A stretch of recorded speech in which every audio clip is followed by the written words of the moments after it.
Hi hello welcome back to our channel. അപ്പം ഇന്നൊരു interesting ആയിട്ടുള്ള ഒരു വീഡിയോ ആണ്. ഇന്നൊരു ഗെറ്റ് റെഡി വിത്ത് മീ ആണ് കേട്ടോ ഞാൻ ചെയ്യാൻ പോണത്. മാറ്റട്ടെ, ഡ്രസ്സൊക്കെ ഞാൻ മാറ്റിയിട്ടുണ്ട്. ഇനി മുഖത്ത് കുറച്ച് കലാപരിപാടികളുണ്ട്, അതൊന്ന് കാണിച്ചു തരാം. അതിനായിട്ട് ആവശ്യമായ സാധനങ്ങൾ എന്താണെന്നറിയോ? അപ്പം ഞാൻ ഓരോന്നോരോന്ന് കാണിച്ചു തരാം. ഈ ഒരു ലിപ്സ്റ്റിക്ക് ഇതാണ് കുബ്സൂർ കുച്ചിപ്പിടി, അങ്ങനെ പറഞ്ഞൊരു ലിപ്സ്റ്റിക്കാണ്. ഇതിൻ്റെ താത്തൻ്റെയാണ്. താത്ത ഉണ്ടായതുകൊണ്ട് ഈ ലിപ്സ്റ്റിക്ക് കിട്ടാനായി. ഇതാണ് ഷെയ്ഡ്. അടുത്തത് എന്താണെന്ന് വെച്ച് കഴിഞ്ഞാൽ മിനിമം ഒരു 1.5 വർഷം മുന്നേ മേടിച്ച എൻ്റെ ഡാസിലറിൻ്റെ ഒരു ലിക്വിഡ് ലിപ്സ്റ്റിക്കാണ്. ഇത് അധികം ഞാൻ എപ്പോഴെങ്കിലും കയ്യിലെടുത്തിട്ട് ഇങ്ങനെ ആക്കുന്നുള്ളൂ, അതുകൊണ്ട് ഇതുവരെ തീർന്നിട്ടില്ല. ഈ ഒരു സംഭവം ഇട്ട് തുടർച്ചയായിട്ടിടുന്ന ആൾക്കാരാണെങ്കിൽ എന്തുണ്ടാവും, പിഗ്മെൻറ്റേഷൻ വരും. എൻ്റെ 2-3 ഫ്രണ്ട്സുകൾ ഇത് ഇങ്ങനെ കട്ടിയിലിട്ട് എല്ലാ ദിവസവും ക്ലാസ്സിന് വരുമ്പോൾ ഇട്ടിട്ട് ഇപ്പോൾ ഒരു ചിണ്ട് ഡാസിലിൻ്റെ ഇടണ ആവശ്യമില്ല, ഓൾറെഡി ബ്ലാക്ക് കളറായി റേറ്റം. അതേപോലെ പിന്നെ ഇതിൻ്റെ താത്തേൻ്റെ ഒരു ഐലൈനറാണ്. എനിക്ക് സ്വന്തമായിട്ടൊന്നുമില്ല, ഇവരൊക്കെ വരുമ്പോൾ കിട്ടുന്ന സാധനമാണ്. ഇനി മേടിച്ചിട്ട് വേണം.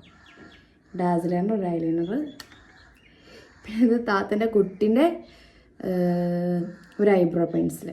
ഇതെന്തിനാന്ന് വെച്ച് കഴിഞ്ഞാൽ ഇവിടെ ഒന്ന് കണ്ണെഴുതാനാണ്. ഞാൻ പൊതുവേ ഈ താഴെ കണ്ണെഴുതൂല, പക്ഷേ ഒരു കുട്ടീൻ്റെ കണ്ണ് കണ്ടപ്പോൾ എനിക്കൊരു പൂതി. നമ്മൾ ബസ്സിലൊക്കെ യാത്ര ചെയ്യുമ്പോൾ ചിലരുടെ കണ്ണൊക്കെ കാണുമ്പോൾ പൂതി ഉണ്ടാവില്ല, അതേപോലെയൊക്കെ ചെയ്യണം. ആ പൂതി ഒരു തവണ ഞാൻ ട്രൈ ചെയ്തപ്പോൾ ഏകദേശം ആ മോഡലായി. അപ്പോൾ എന്തായാലും ഇന്നും അതേപോലെ ചെയ്യാമെന്ന് വിചാരിച്ചു. അപ്പോൾ ഇതൊക്കെയാണ് എൻ്റെ പ്രൊഡക്ട്സ്. ഇനി എന്താ, ഇനി ഓരോന്നോരോന്നായി ചെയ്യട്ടെ. അപ്പോൾ ആദ്യം തന്നെ നമുക്ക് കണ്ണ് എഴുതി തുടങ്ങാം. കണ്ണ് ഞാൻ എങ്ങനെ എഴുതണമെന്ന് വെച്ച് കഴിഞ്ഞാൽ ഇവിടെ മിറർ ഇല്ലാത്തതുകൊണ്ട് ഭയങ്കര കഷ്ടപ്പാടാണ്. ഞാൻ അങ്ങോട്ട് പോകേണ്ടി വരും. അപ്പോൾ ഒരൊറ്റ കണ്ണ് എഴുതി കാണിച്ചു തരാം. ഇതെങ്ങനെയാണെന്ന് വെച്ച് കഴിഞ്ഞാൽ അതിന് പഠിച്ചോനെ, നിങ്ങൾക്ക് വീഡിയോസ് കണ്ടിട്ട് ചടക്കുണ്ടെങ്കിൽ ഒന്ന് കമൻറ്റ് ചെയ്യണേ. അപ്പോൾ ഞാൻ ഇങ്ങനെയുള്ള വീഡിയോസ് ഒഴിവാക്കും.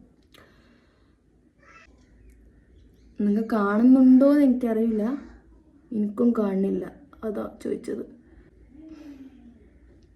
കണ്ടോ, ഞാൻ ഫുള്ളായിട്ട് വരക്കാതെ പകുതിക്ക് മാത്രം ഈ ഭാഗത്തൊന്നും ഇങ്ങനെ കലങ്ങിയ പോലെ, എന്താ ഇതിന് പറയാ, ഇവിടെ വരെ ആക്കൂലേ, അങ്ങനെ ചെയ്തെടുക്കണം. ഞാൻ എന്നാൽ ചെയ്തെടുത്തിട്ട് വരാം. അങ്ങനെ നമ്മളെ രസം ഉണ്ടാവും. അല്ലെങ്കിലേ ക്യാമറ നോക്കി ചെയ്ത് കഴിഞ്ഞാൽ എനിക്കൊരു ഐഡിയ കിട്ടണില്ല. ഓക്കേ, അപ്പോൾ ഇതാ ഈ ഒരു ലെവലാണ് ഞാൻ ഉദ്ദേശിച്ചത്. കണ്ടോ, ഭംഗിയുണ്ടല്ലേ? ഓക്കെ, അപ്പോൾ ഇനി ഈ ഒരു ഐലൈനറും കൂടി ഇട്ട് കൊടുക്കാം. ഐലൈനർ സൂക്ഷിച്ച് വേണം കൈകാര്യം ചെയ്യാൻ, അല്ലെങ്കിൽ വേണ്ട. ഇതും കൂടി മിറർ നോക്കി ചെയ്തു തരാം. ഞാൻ കണ്ണിങ്ങനെ എഴുതി, എങ്ങനെയുണ്ട്? ഇത് ഭംഗിയുണ്ടാവും കേട്ടോ. ഐബ്രോ പെൻസിലുകൊണ്ട് ഇവിടെ കുറച്ചിങ്ങനെ പകുതി വരെ കണ്ണെഴുതാം. പിന്നെ ഐലൈനർ ഇട്ട് കഴിഞ്ഞാൽ കണ്ണിൻ്റെ ഒരു നല്ല ഭംഗി കാണും. ഇനി ഞാൻ ഈ ഒരു ഗെറ്റ് റെഡി വിത്ത് മീ ഇങ്ങനെ ചെയ്യണോണ്ട് എനിക്കറിയില്ല എങ്ങനെ ചെയ്യേണ്ടതെന്ന്. അതാണ് പ്രശ്നം. അറിയുന്ന പോലെ ചെയ്യാം. ഇനി ബൈ ദ വൈ ഇതിനൊക്കെ റെഡിയായി വരും. ഈ ഒരു സംഭവം ലിപ്പ് ലൈനറായിട്ട് ഞാൻ യൂസ് ചെയ്യുമ്പോൾ ചുണ്ടിൻ്റെ ഈ എല്ലാ ബോർഡറിലും ഞാനിത് വരച്ചെടുക്കട്ടെ. അപ്പോൾ അത് ചുണ്ടിൻ്റെ ബോർഡറിൽ ഞാൻ ചെറുതായിട്ട്, ഓവർ ലിപ്സ്റ്റിക് ഇടുന്നത് എനിക്കും ഇഷ്ടമല്ല, ചെറുതായിട്ട് ഞാൻ ബോർഡർ ഇങ്ങനെ വരച്ചു കൊടുത്തിട്ടുണ്ട്. നിങ്ങൾക്ക് മനസ്സിലാവുന്നുണ്ടോ എന്നറിയില്ല, മനസ്സിലാവായില്ലേ? ഇനി ഈ ഒരു ലിപ്സ്റ്റിക്ക് സെൻറ്ററിലോട്ട് എടുക്കാം.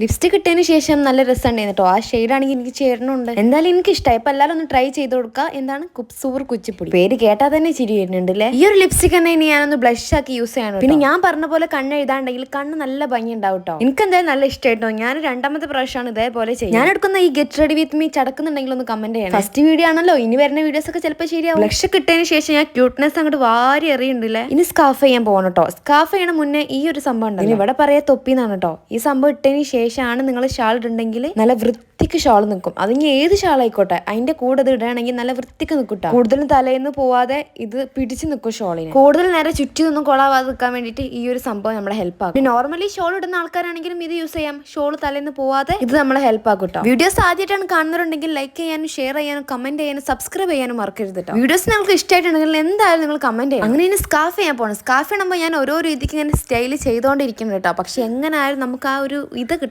കൂടുതൽ റിസ്ക് എടുക്കാതെ പഴയ മോഡലിലേക്ക് തന്നെ ഇങ്ങനെ ഓടി. പിന്നെ ഒരു കാര്യം കൂടി, നിങ്ങളെല്ലാവരും സപ്പോർട്ട് കാരണമാണ് കേട്ടോ എനിക്കിപ്പോ 18,000 സബ്സ്ക്രൈബേഴ്സ് ആവാനായിട്ട്. എന്നെ സപ്പോർട്ട് ചെയ്യുന്ന, എന്നെ ഇഷ്ടപ്പെടുന്ന കുറച്ച് ആൾക്കാരുണ്ടെന്നുള്ള കാര്യം എനിക്ക് മനസ്സിലായി. അപ്പൊ എല്ലാവർക്കും കൂടി ഒരു താങ്ക് യു കേട്ടോ. Thank you so much. അപ്പൊ ഇനിയും എനിക്ക് സപ്പോർട്ട് വേണം. അപ്പൊ ഞാൻ വെറൈറ്റി വീഡിയോസ് ആയിട്ട് വരും. എന്തായാലും എന്റെ ഈ ഒരു ഗെറ്റ് സ്റ്റഡി വിത്ത് മീ ഇഷ്ടമായിട്ടുണ്ടെങ്കിൽ ഒന്ന് കമന്റ് ചെയ്യുക, ഇഷ്ടമായിട്ടില്ലെങ്കിൽ ഒന്ന് കമന്റ് ചെയ്യുക. ഞാൻ എങ്ങനത്തെ വീഡിയോസ് ആണ് ചെയ്യുന്നുണ്ടെങ്കിൽ അതും കമന്റ് ചെയ്യുക. അപ്പൊ എന്താ ഞാൻ പറഞ്ഞ പോലെ എന്റെ കണ്ണ് കണ്ടില്ല, നല്ല രസമല്ലേ കാണാൻ. അപ്പൊ ഇതാണ് എന്റെ ലുക്ക്. നിങ്ങൾക്ക് ഇഷ്ടമായിട്ടുണ്ടെങ്കിൽ എന്തായാലും ലൈക്ക് ചെയ്യാനും ഷെയർ ചെയ്യാനും കമന്റ് ചെയ്യാനും സബ്സ്ക്രൈബ് ചെയ്യാനും മറക്കരുത് കേട്ടോ.